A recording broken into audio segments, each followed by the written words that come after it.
Okay, kids and adults, welcome back to another edition of the ABCs of Money with Uncle Alan. We appreciate you coming back, and hopefully you are safe and well and also enjoying your time here each week. If you are brand new with us, we welcome you. Today for our lesson, it is on how to invest in real estate. So lesson 6, how to invest in real estate. We gave you a financial project. I hope you did that and you had fun with it. And again, we wish we could recognize and give every one of you a stock gift card. But today's winner comes from the island of Maui, and his name is Justin. Justin Patagi has his business called Protography. Okay, so Protography is a photo and video business that will take pictures for weddings and church organizations, sporting events, and I'm proud of Justin for coming up with that. And so Justin is going to get a $25 gift card, and that will go to probably your family's email, and you can use this to start your investing portfolio. Okay, Justin? So congratulations on that, and everyone keep doing your homework so you can try to win these gift cards, and most importantly, you get stuff done, right? There's so many ideas. There's millions and millions of ideas out there, but it really comes down to execution. How do you execute? How do you perform? How do you get your business going? That's what it's really about. So I'm proud of you all for getting it down, and you did the basics. You did what most people don't when they start a business, is actually write a plan down. So I congratulate you for that, and keep going, okay? Now for lesson 6, we're going to talk about real estate. So my first question to you, you want to write this down or comment below. What is real estate? What is real estate to you? Could be a simple answer, or you might come up with a complicated answer, but what is real estate? We're going to break it down into 3 areas. Well, simply put, real estate is property. It's actually one of the oldest and most proven methods of building wealth in our country and across the world. It's something you can actually own. And I'm going to talk about the 3 different types of real estate, and I want you to write this down in your notes, okay, family? So the first is what we call residential. Residential. What is residential? We think about it, residence. Okay, so it's like condos, townhouses, a single family home. It could be a duplex or a fourplex, or even an apartment building is considered residential. So anything that a person or a family would live in, that's what we call residential. The second form of real estate is what I was saying earlier, commercial. Commercial would be like buildings, okay? So like an office building, a warehouse, a storage unit, malls or strip malls, just standalone restaurants. There's all kinds of commercial real estate out there. Huge buildings, complexes, stuff like that. Okay, so there's tons. Now the third is what we call land. Land is just that. It's dirt. It's land. It's a piece of land. So we're going to talk a little bit about each, and over time, hopefully, but you start to grow your wealth by doing all 3. I want to talk about why invest in real estate. Okay, why should you invest in real estate? Why do you want to acquire properties or houses? I have 6 things for you, okay? So I want you to write these down. Sorry I didn't have enough space on my board to write them down for you, but 6 things of why you should invest in real estate. Number 1, because people always need a place to live.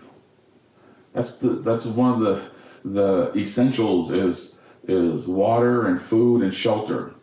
And so that's one of the biggest needs people have, and so there'll always be a need for houses for people to rent, okay? The second reason, that is a really good reason, is because of appreciation. Okay, so write down appreciation. So what that means, kids, is that over time, the value of that house or that property will start to go up, okay, over time. So I'm going to have you do an example of something for your financial project, but think about this. You know your parents?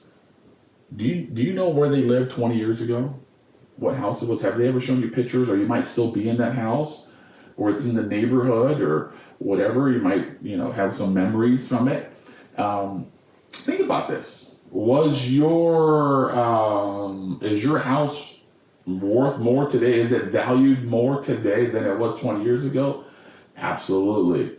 I'll give you an example. My first house that I started in real estate that we bought to live in was a condo on the North Shore of Oahu, and we were renting. My wife and I were renting right out of school. We went to BYU, Hawaii. We moved to this condo, and we were renting for a while. Then we eventually bought it from our landlord, and we bought it for right at $250,000. And that was, at the time, that was a lot of money. It was at the peak of that market in that area, but we bought it, and we were renting it. Before that, we were renting it for $1,000 a month. Well, we went and bought it, and today that same condo, which we still own, we love to keep our real estate and hold on to it forever. That piece of real estate now is worth over $600,000. Okay. And we can rent it for $3,000 to $4,000 a month. So it's like 3 to 4 times as much as we originally bought it for, and that's 20 years ago. So appreciation. The next thing I want you to write down is leverage. Okay, so write down leverage, and so if you're missing these things, my daughter, come here, Kiani. My daughter Kiani is taking notes for you, so. She's writing it down. Thank you so much. Give her a shout out, Kiani Akina. All right, leverage. So what does leverage mean? Leverage means when you go to buy this house, okay, and let's say you're like me, when you bought that first house at $250,000. Okay, so we'll take this away. So this house cost $250,000. With real estate, you can leverage, which means you don't have to give the owner of that house the entire $250,000. You just need to come up with a down payment. So write this down. This is a keyword: down payment, and then the rest of the $250,000 you can get from a bank. So typically, it'll be like 10% to 20% as a down payment that you'll need to have to buy this house. So 10% will be $25,000. For me, when I bought that house, Alan needed to come up with 5% for my down. So I had to save up that money. I just saved away, put that down payment to buy this house, and then the bank gave me the rest of the $250,000 to pay the owner. So that's called leverage. Compared to stocks that we talked about 2 lessons ago, if you wanted to buy $250,000 worth of stock today, you would literally need the $250,000. So this gives you a little different look to investing. Okay. Now the next is your tenant. Do you know what a tenant is? A tenant is a renter, so someone that's renting from you. So your tenant will actually help you to pay back the bank the money that you borrowed. Remember in our second lesson, good debt versus bad debt, this is called the money that we get from a bank to buy a house is called a mortgage. Remember that? Mortgage. So the tenant, the people that live in your house will pay you money to help pay the bank back in that mortgage, okay? So this is a very, very good thing. The next thing is that you get some tax breaks. So you get some tax incentives, okay? Tax incentives go to homeowners or landlords. Why? Because the government is encouraging people to buy a house, to become homeowners. And the government is also encouraging people like you and I to become landlords so we can provide good housing for those people that need to rent. Okay, so that's always a plus when you can get some tax incentives on your investments. Okay, and then the last thing that I want to share with you is what we call passive income. Remember passive income we talked about in our stock class? Passive income means when you start to buy property and you have tenants paying you rent, which helps you to pay the mortgage and you get tax breaks, you are not having to be there every day to work. So it's not like you're working for this rent money, you're having your money work for you. Your money is the down payment and then the bank's helping you to cover the rest, okay? So that is a great thing when your money can work for you. Okay, so those are the 6 things. Now we're going to go to number 3. There's 2 types of real estate, and I want to make it very, very simple for you. Okay, if you take all the real estate out there, and you can break it down into these 2 buckets. The first one is what we call cash flow properties, and there's cash now properties. Okay, let me explain what this is. Okay, kids. So cash flow properties are properties that you buy for the monthly cash flow. So you're buying, let's say you buy this duplex. So a duplex is 2 houses in one, and you're buying it because your tenants are paying you rent every month. Okay, so you get the rent check. That's called cash flow. Every single month, you invested, you're buying it, so you get a paycheck. You get a check in the mail every single month.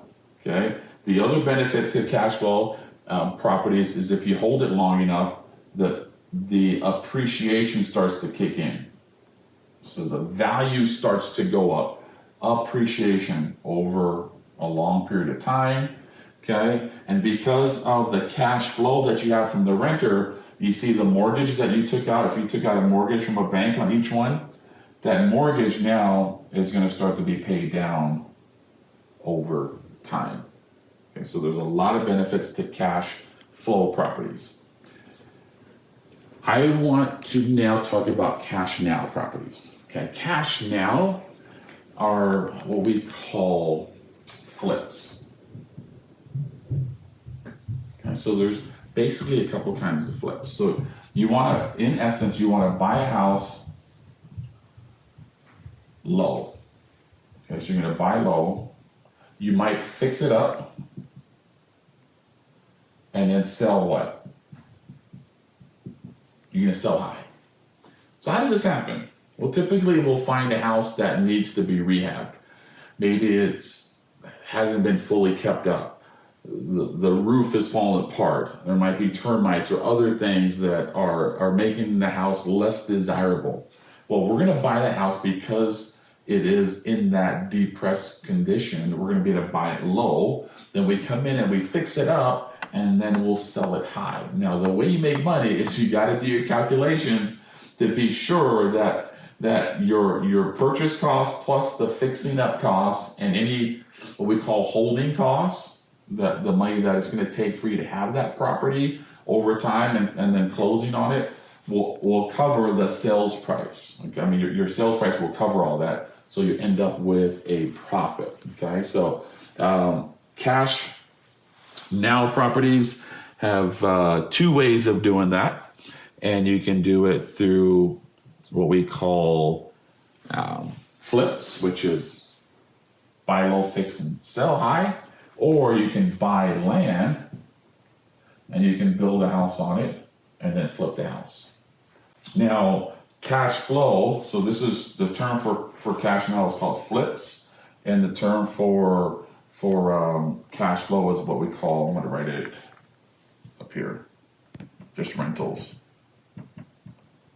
So if you use real estate lingo, most people don't know what this is, cash flow properties. This is just my term to help teach you, but cash flow properties are called rentals, and then cash now properties are called flips.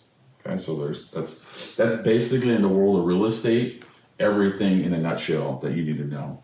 I want to introduce you to this book. He's a friend of mine. This was he's a world famous author. His name is John Schaub, and he wrote the book Building Wealth One House at a Time. What that author John taught me, though, is something very simple. So here's a golden rule for investing. Okay, you want to buy good houses in good neighborhoods.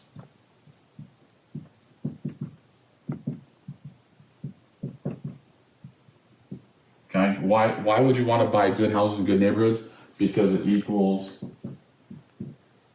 good tenants. So good tenants will stay there longer, and you'll have less repairs and things of that sort. He introduced me. I mean, John's older guy, so he's been in real estate for like 40 years. He showed me a house of his that he's had a tenant in there for over 30 years. Same lady, just loves renting from him, and because he takes care of the house, he takes care of her. So this is a very good formula to know, kids, that you want to buy good houses in good neighborhoods equals good tenants. And good tenants have good what? Cash flow. Good cash flow, steady, very, very steady. Okay, so those are the 2 ways. Now, I want to go into number 4. We still have a little bit more to cover, but number 4 is, how do I make money in real estate? And there's 4 ways that we do that. Number 1 is through what we just talked about here, rental income. Rental income is cash flow. The next is what we call appreciation. Appreciation is when the value of the home goes up over time. Okay, the value is going up over time, and you can even increase your appreciation by making it look nicer. So we've done this before, where we paint the house, we put new carpet, we put a new bathroom or kitchen in, and it makes the value of the house go up. Okay. The next way to make money is wholesaling. Wholesaling is when you can buy a property and you can sell it to another investor, and sometimes you don't even need to actually close on that property to sell. So you can move properties to other investors. So you come across a deal, you can't do it, or it's not in your portfolio, it wouldn't fit well. You find another investor and flip it over to them, and make some money. Some guys make 10, 20 grand on that or more every time they wholesale. And then the last way is ancillary. Ancillary things like you can put in like this would be like a washing machine and dryer set. In, let's say you own an apartment complex, you can put these washing machines in, and you can obviously charge for it, and that could be another source of income for you on your property. Okay, so another way to generate cash flow. All right, we are moving on here. How do I get started? How do I get started in real estate? This is a tough one, because there's all kinds of ways to do real estate, and so I tried to make it very, very simple for you. So I got 2 ways, and there's several things that I want you to write down. First thing we're gonna do is find a deal. So write that down. Find a deal. Okay. How are you going to find a deal? Well, I have many options for you. Okay. So write this down, kids, and Keanu's going to type it in for you if you can't follow along. The first is what we call ride for dollars. Adults call it drive for dollars, but since most of you can't drive, I'm calling it ride for dollars. So I want you to get on your bike, okay, or your skateboard, and you're going to ride around your neighborhood. Go down streets that you hardly ever go down. Okay? Make sure they're safe. Okay, you might have to go with an adult, but ride around the neighborhood. And what you're looking for are properties that are maybe not kept up well.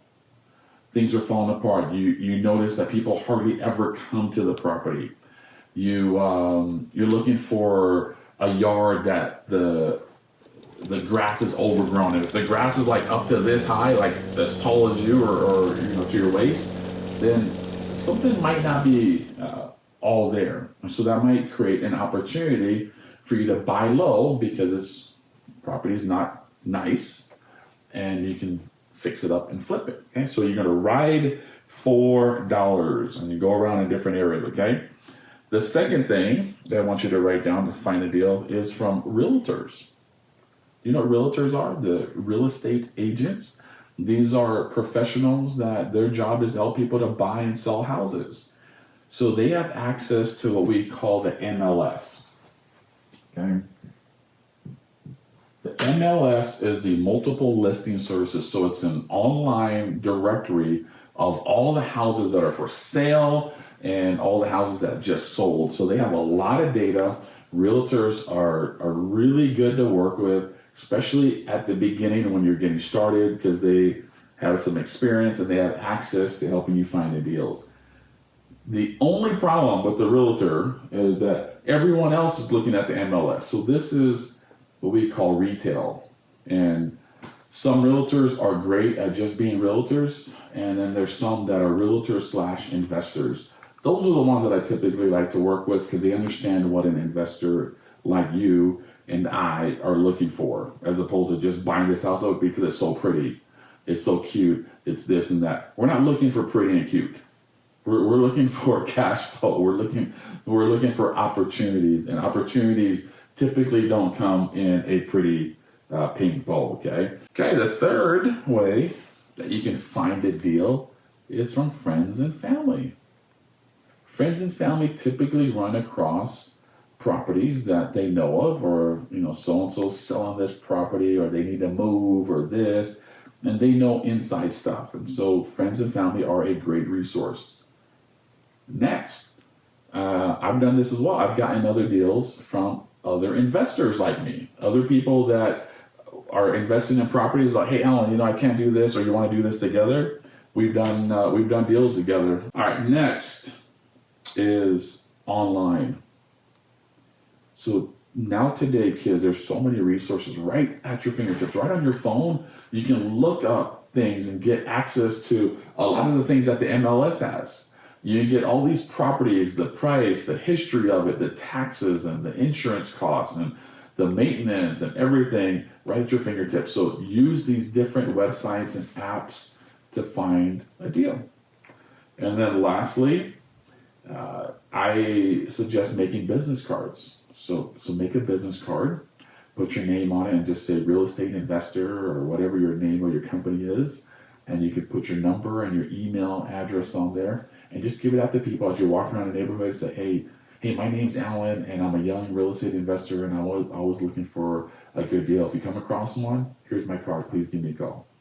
And once you start to get the word out there, and people see you as someone that's very serious about what you're doing, then you'll start to get what we call deal flow. Okay, in the world of investing, it's called deal flow. How many properties are you getting access to be able to see and evaluate? Because not every property you see is a good deal. In fact, most aren't. You got to weed through it to find the good deals, and so it takes a lot of deals to come through. Okay, so that's the first way to get started. You got to find the deal. Okay, why do I put that first? Because if you don't have a deal, then you don't have an investment. So the second thing is we're going to find the money to do the deal. You might say, well, I don't have money. Well, it's okay. There's investors out there that don't have money as well. And when I started, I didn't have very much money. And so you can do deals. Finding the deal will help you to find the money. Okay, so let me talk to you about ways that you can find money to do your real estate deals. Now, number one, which is probably going to be the cheapest money you'll get, a little harder, especially when you're younger. When you get older, make sure you take care of your credit. But the first way is what we call the banks. Okay, so banks can help you to fund a property. Second way is an investor. So there might be other investors that will want to jump in to deal with you. Or they may just invest in stocks, but they want to get into real estate. They see you as someone that's doing it really well. They're going to invest in you. Okay. The next way is by leveraging. Remember we talked about leveraging here? Leveraging means we can use money from another house of ours. So you maybe when you're older, you have your house, you start to pay it down fast, like Uncle said, pay that house off fast. You can go back to the bank and leverage that, get money from that to use as a down payment to buy the house and get another loan. So it's called leverage. People do that all the time. I do that all the time. The next way to get money is what we call hard money.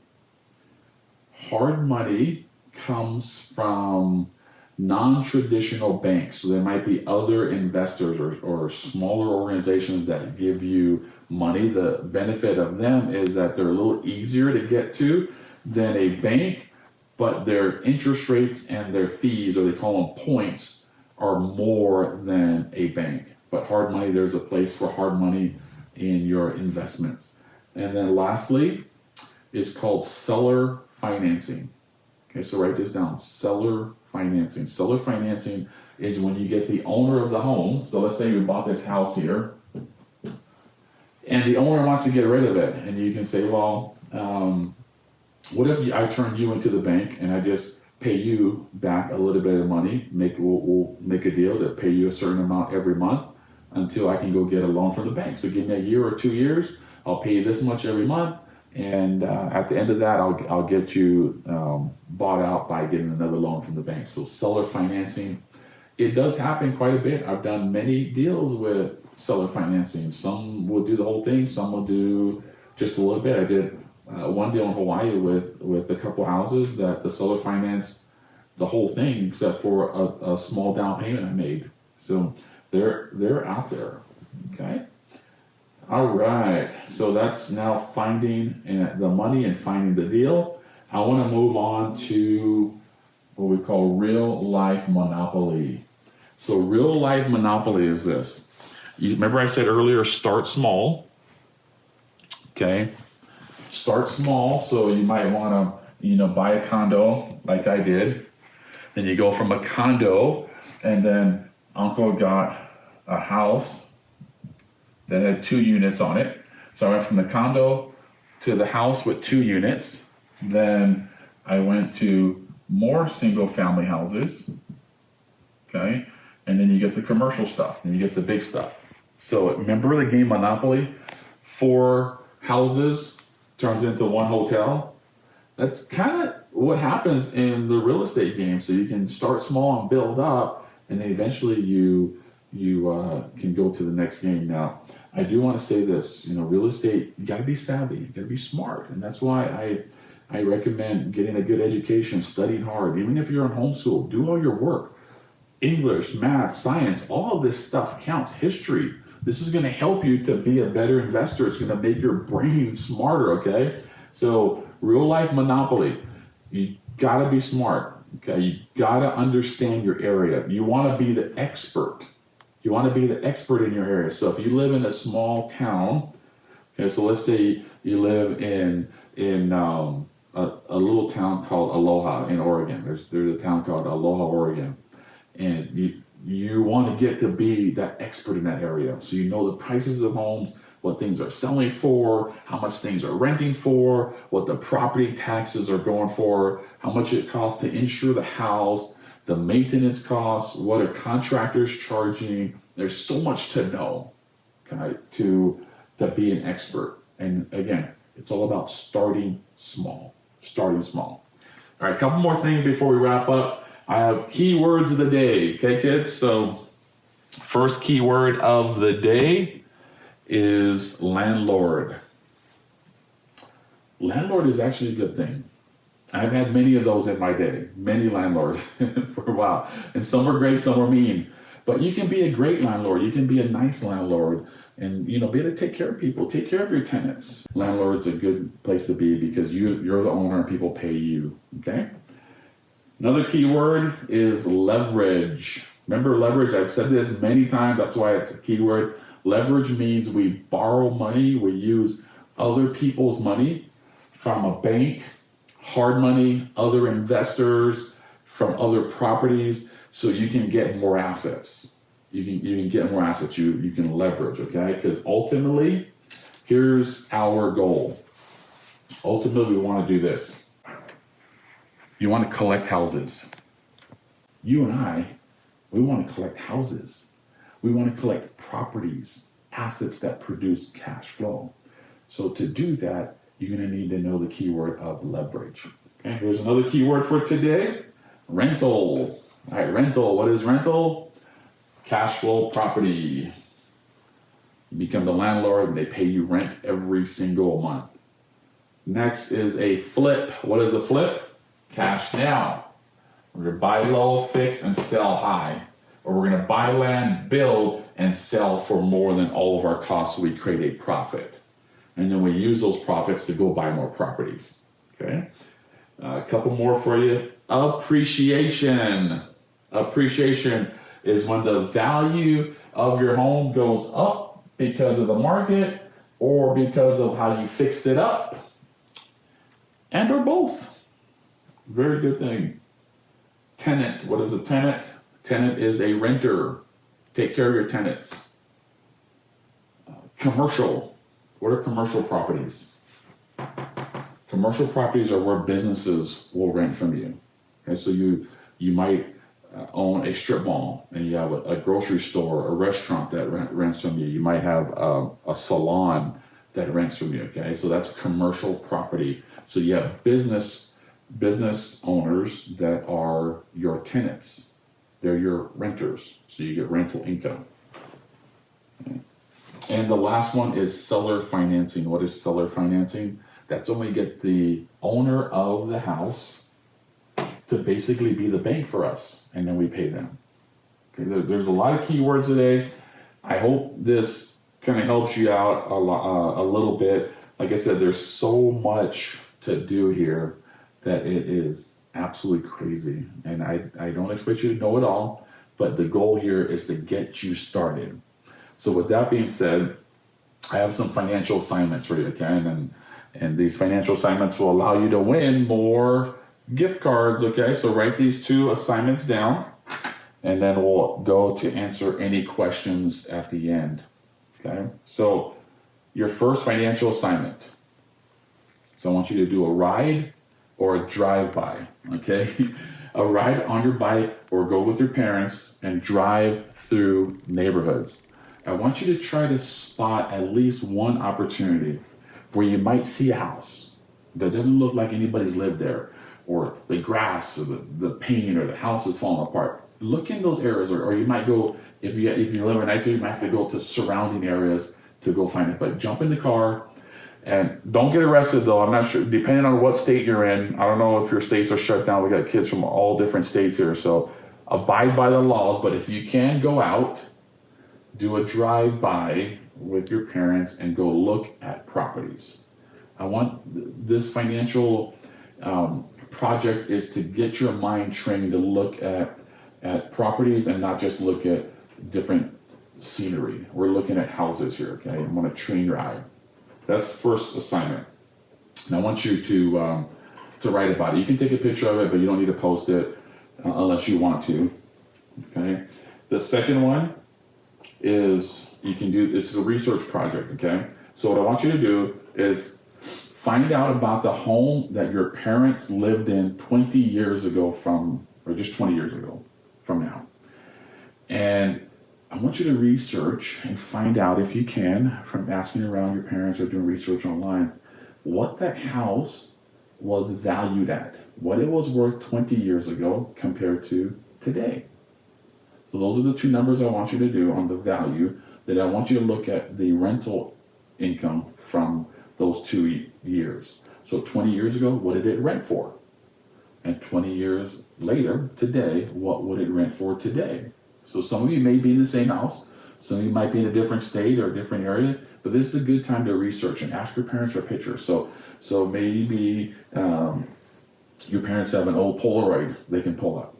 Now what I want you to take that picture of that house, try to get a picture somehow, and then post that picture online tag me in it on my Facebook or my Instagram and have the hashtags MoneyABCs and hashtag 101 Financial to enter in for your chance to win this gift card.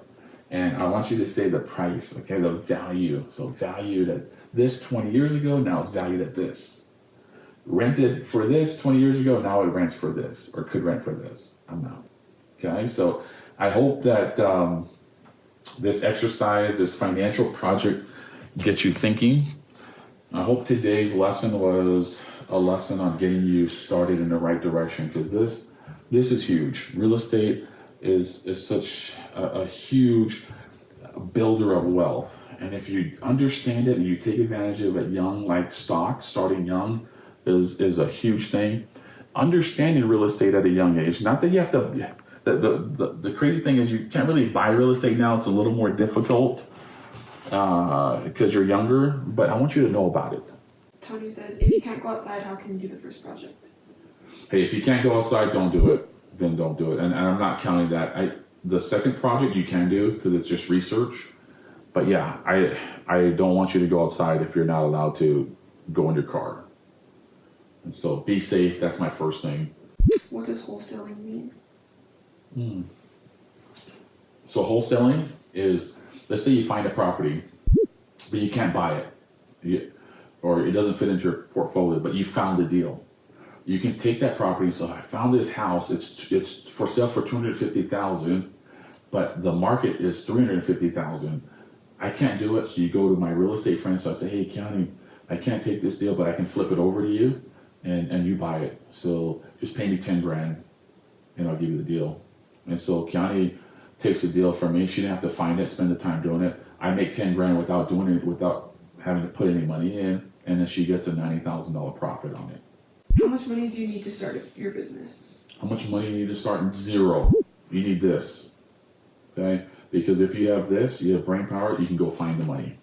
You go find the money, you can find the deals, which will help you to find the money. Just being really smart. How long does making a business take? You can start a business in a day.